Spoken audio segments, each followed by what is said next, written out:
Suhu politik Amerika Serikat terus memanas. Setelah 2 bulan lalu chaos Donald Trump ditembak saat di Pennsylvania. Kini calon presiden Amerika Serikat itu kembali diteror di lapangan golf di Florida pada Minggu 15 September 2024. Aksi percobaan pembunuhan di West Palm Beach itu dilakukan pria parubaya.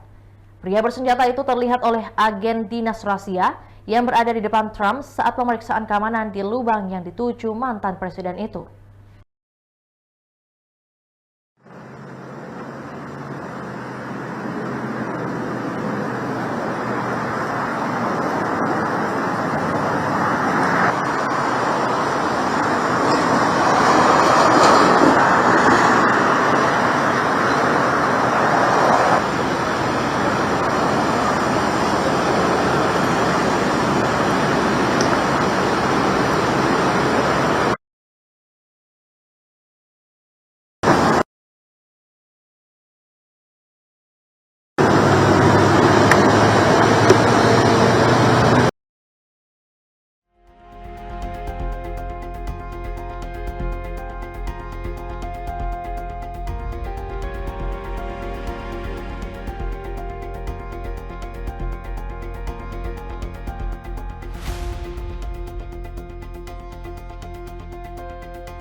Itu tadi berita hot news kita pada hari ini. Saksikan berita hot news lainnya hanya di kanal YouTube dan Facebook Tribun Timur.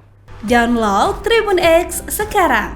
Menghadirkan lokal menjadi Indonesia.